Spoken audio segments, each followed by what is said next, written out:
योग भगाए रोग। योग हमारे शरीर को स्वस्थ रखने का एक सशक्त माध्यम है। योग भारतीय संस्कृति की धरोहर है। इसी विषय पर और ज़्यादा जानकारी के लिए हम डॉक्टर संपूर्णा से बातचीत करते हैं। आपका स्वागत है ma'am. Thank you so much. Women's के लिए, उनको स्लिम ट्रिम रखने के लिए, एनर्जेटिक रखने के लिए कौन सा योगा बेस्ट है?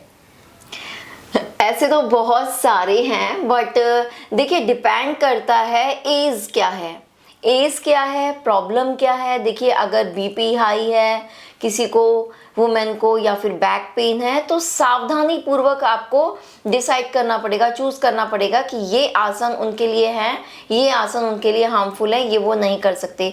इसी तरह से प्राणायाम भी।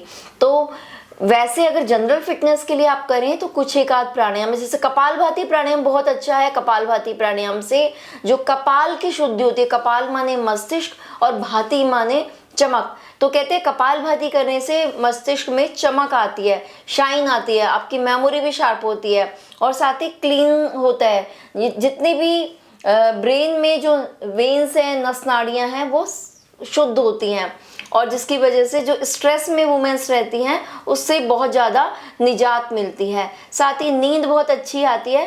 प्लस वुमेन्स के लिए मैं बोलना चाहूँगी बटरफ्लाई पोज बहुत ही बेस्ट है। बटरफ्लाई पोज करने से उनकी रिप्रोडक्टिव हेल्थ बहुत ज़्यादा इम्प्रूव हो जाती है।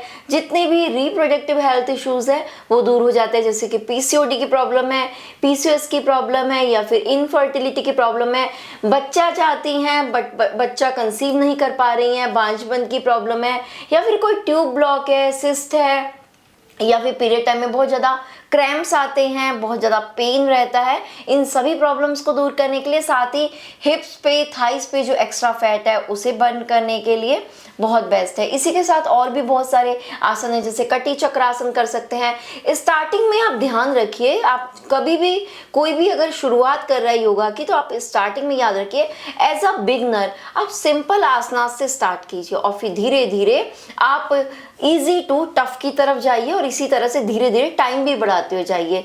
जरूरी नहीं है आज आपने स्टार्ट किया फर्स्ट डे से और आप 1 घंटा पूरा करें।